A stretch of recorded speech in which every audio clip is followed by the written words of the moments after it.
Hola, muy buenas noches para todos. Perdón por la espera, problemas técnicos.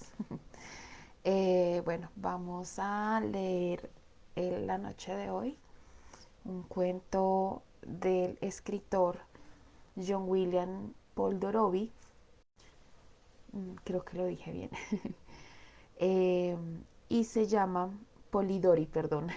Y se llama El vampiro. Dice, sucedió en medio de las disipaciones de un duro invierno en Londres. Apareció en diversas fiestas de los personajes más importantes de la vida nocturna y diurna de la capital inglesa. Un noble, más notable por sus peculiaridades que por su rango. Miraba a su alrededor como si no participara en diversiones generales. Aparentemente, solo atraían su atención la risa de los demás, como si pudiera callarlas a su voluntad y amedrentar a aquellos pechos donde reinaba la alegría y la despreocupación. Lo que experimentaban, los que experimentaban esta sensación de temor no sabían explicar cuál era su causa. Algunos la atribuían a la mirada gris y fría, que penetraba hasta lo más hondo de una conciencia, hasta lo más profundo de un corazón, aunque lo cierto era que la mirada solo recaía sobre la mejilla con un rayo de plomo que pesaba sobre la piel, que no lograba atravesar. Sus rarezas provocaban una serie de invitaciones a las principales mansiones de la capital. Todos deseaban verle, y quienes se hallaban acostumbrados a la excitación violenta y experimentaban el peso del ennui, estaban sumamente contentos de tener algo ante ellos capaz de atraer su atención de manera intensa. A pesar del matiz mortal de su semblante, que jamás se coloreaba con un tinte rosado, ni por modestia, ni por la fuerte emoción de la pasión, pese a que sus facciones y su perfil fuesen bellos, muchas damas que andaban siempre en busca de notoriedad trataban de conquistar sus atenciones y conseguir al menos algunas señales de afecto. Lady Mercer, que había sido la burla de todos los monstruos arrastrados a sus aposentos particulares después de su casamiento, se interpuso en su paso e hizo cuanto pudo para llamar su atención, pero en vano. Cuando la joven se hallaba ante él, aunque los ojos del misterioso personaje parecían fijos en ella, no parecían darse cuenta de su presencia. Incluso su imprudencia parecía pasar desapercibida a los ojos del caballero, por lo que, cansada de su fracaso, abandonó la lucha. Mas aunque las vulgares adúlteras no lograron influir en la dirección de aquella mirada, el noble no era indiferente al bello sexo, si bien era tal la cautela con la que se dirigía tanto a la esposa virtuosa como a la hija inocente, que muy pocos sabían que hablase también con mujeres. Sin embargo, pronto se ganó la fama de poseer una lengua meritoria, y bien fuese por la misma superada al temor que inspiraba aquel carácter tan singular, o porque las damas se quedaron perturbadas ante su aparente odio del vicio. El caballero no tardó en contar con admiradoras, tanto entre ellas las mujeres que se ufanaban de su sexo junto con sus virtudes domésticas, como entre las que las manchaban con sus vicios. Por la misma época, asimismo por sus tutores, se pensaban que su deber solo consistía en cuidar de su fortuna. En tanto descuidaban aspectos más importantes en manos de personas subalternas. Aubrey cultivó más su imaginación que su buen juicio. Por consiguiente, alimentaba los sentimientos románticos del honor y del candor, que diariamente arruinan a tantos jóvenes inocentes. Creía en la virtud y pensaba que el vicio lo consentía la prudencia solo con un contraste de ella, tal como se lee en las novelas. Pensaba que la desgracia de una casa consistía tan solo en las vestimentas, que la mantenían cálida, aunque siempre quedaban mejor adaptadas a los ojos de un pintor gracias al desarreglo de sus pliegues y a los diversos manchones de pintura. Pensaba, en suma, que los sueños de los poetas eran las realidades de la existencia. Aubrey era guapo, sincero y rico. Por tales razones, tras su ingreso en los círculos alegres, le rodearon y atosigaron muchas mujeres con hijastras casaderas y muchas esposas en busca de pasatiempos extraconyugales. Las hijas y las esposas infieles pronto opinaron que era un hombre de gran talento, gracias a sus brillantes ojos y a sus sensuales labios. Adherido al romance de sus solitarias horas, Aubrey se sobresaltó al descubrir que, excepto en las llamas de las velas, que chisporroteaban no por la presencia de un duende, sino por las corrientes de aire, en la vida real no existía la menor base para las necedades románticas de las novelas, de las que había extraído sus pretendidos conocimientos. Hallando, no obstante, cierta compensación a su vanidad satisfecha, estaba a punto de abandonar sus sueños, cuando el extraordinario ser, antes mencionado y descrito, se cruzó por su camino. Le escrutó con atención, y la imposibilidad de formarse una idea de carácter de un hombre tan completamente absorto en sí mismo, de un hombre que presentaban tan pocos signos de la observación de los objetos externos a él, aparte del tácito reconocimiento de su existencia, implicado por la habitación de su contacto, dejando que su imaginación ideara todo aquello que halagaba su propensión a las ideas extravagantes. Pronto convirtió a semejante ser en el héroe de un romance y decidió observar a aquel retoño de su fantasía más que al personaje en sí mismo. Trabó amistad con él, fue atento con sus nociones y llegó a hacerse notar por el misterioso caballero. Su presencia acabó por ser reconocida. Se enteró gradualmente que Lord Ruthven tenía unos asuntos algo embrollados y no tardó en averiguar, de acuerdo con las notas halladas en la calle, que estaba a punto de emprender un viaje.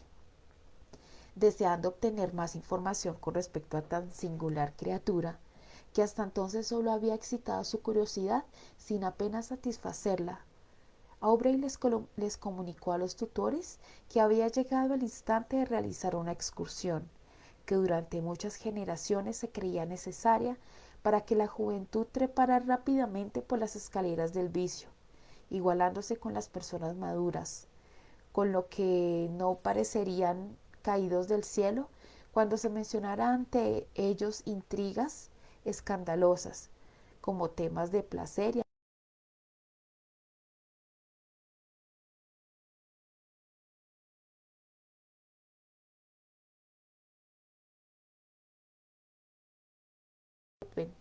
sorprendiéndose agradablemente cuando éste le invitó a viajar en su compañía.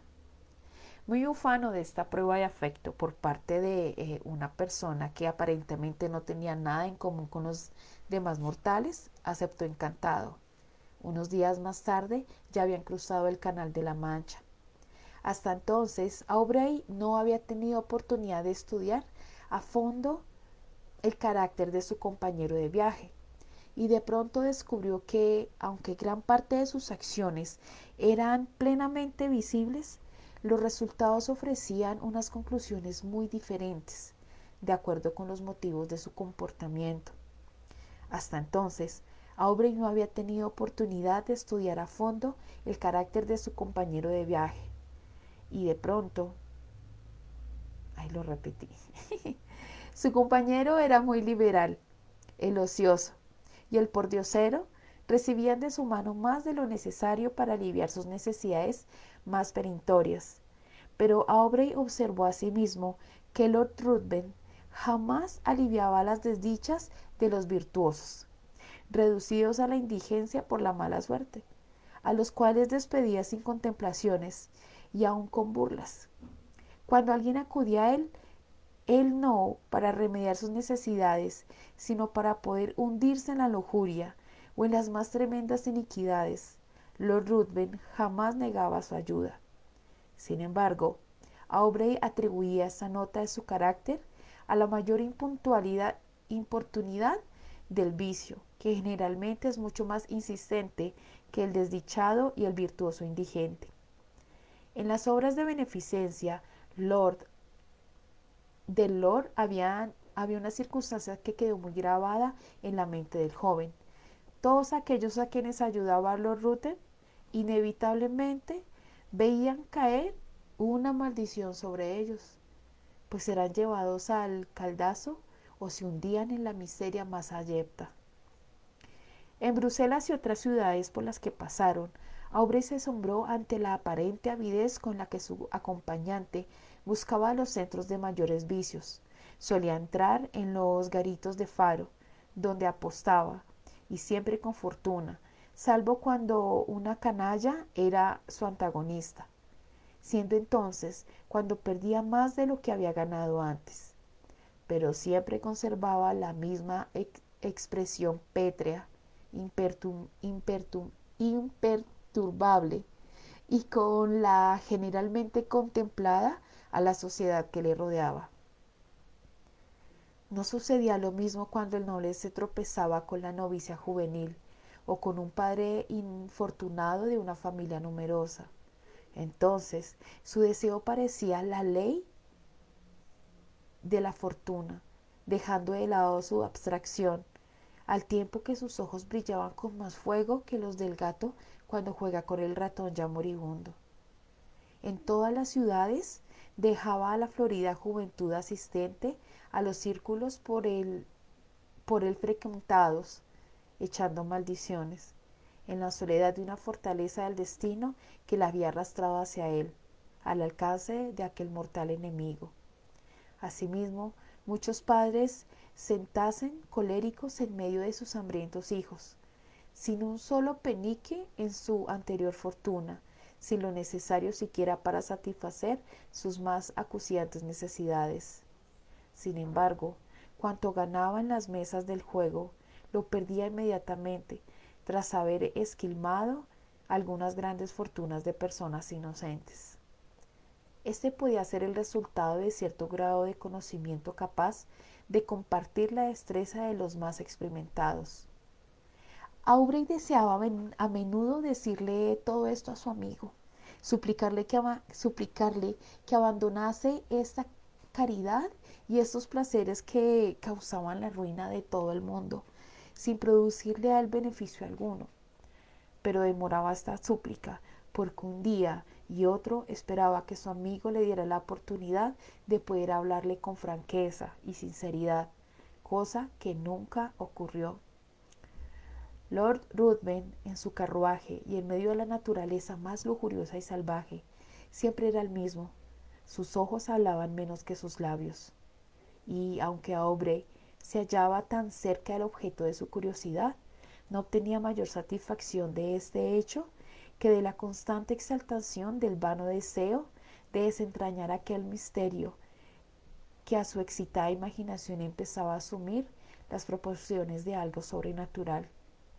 No tardaron en llegar a Roma, y Aubrey perdió de vista a su compañero por algún tiempo, dejándole en la cotidiana compañía del círculo de amistades de una condesa italiana, en tanto él visitaba los monumentos de la ciudad casi desierta. Estando así ocupado, llegaron varias cartas de Inglaterra, que abría con impaciencia. La primera era de su hermana, dándole las mayores seguridades de su cariño. Las otras eran de sus tutores, y la última le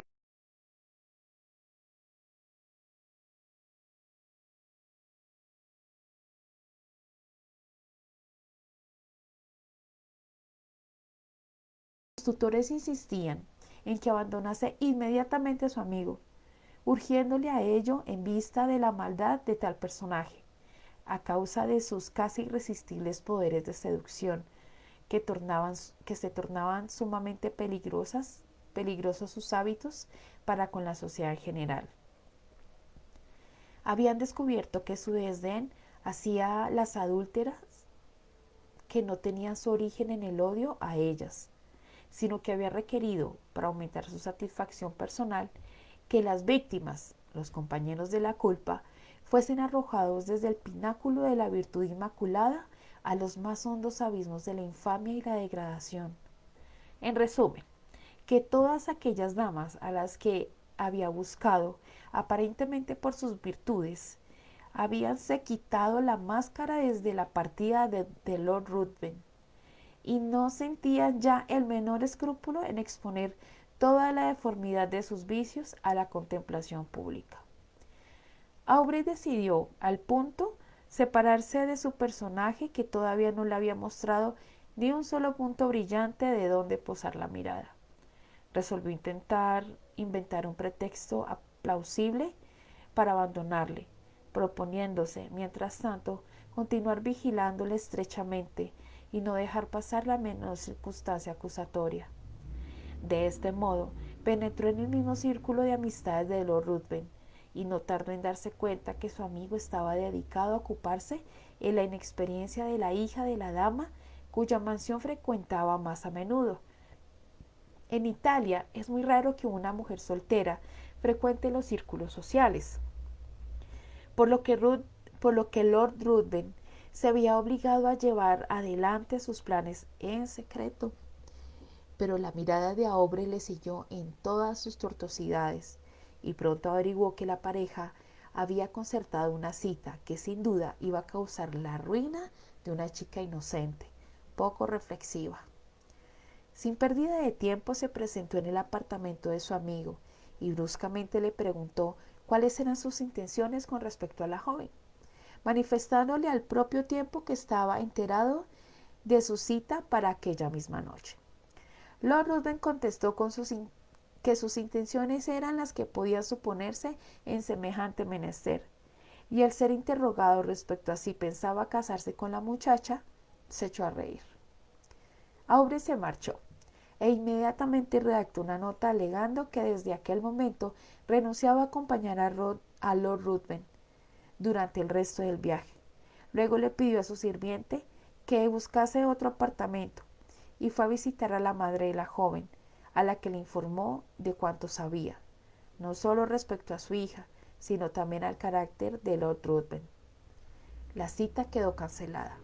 Al día siguiente, Lord Ruthven se limitó a enviar a su criado con una comunicación en la que se avenía a una completa separación, mas sin insinuar qué planes hubiera quedado arruinados por la intromisión de Aubrey. Tras salir de Roma, el joven dirigió sus pasos a Grecia y tras cruzar la península llegó a Atenas. Allí fijó su residencia en casa de un griego, no tardando en hallarse sumamente ocupado en buscar las pruebas de la antigua gloria de unos monumentos que, avergonzados al parecer de ser testigos mudos de las hazañas de los hombres que antes fueron libres para convertirse en esclavos, se hallaban escondidos debajo del polvo o de intrincados líquenes. Bajo su mismo techo habían de ser tan delicado y bello que podía haber sido la modelo de un pintor que deseara llevar a la tela la esperanza prometida a los seguidores de Mahoma en el paraíso, salvo que sus ojos eran demasiado pícaros y vivaces para pretender un alma y no a un ser vivo. Cuando bailaba en el prado o correteaba por el monte parecía mucho más ágil y veloz que las gacelas, y también mucho más grácil. Era, en resumen, el verdadero sueño de un epicuro. El leve paso de Iante acompañaba a menudo a Aubrey en su búsqueda por la antigüedad, y a veces el inconsciente joven se empeñaba en la persuasión de una mariposa de cachemira, mostrando la hermosura de sus formas al dejar flotar su túnica al viento, bajo la ávida mirada de Aubrey, que así olvidaba las letras que acababa de descifrar.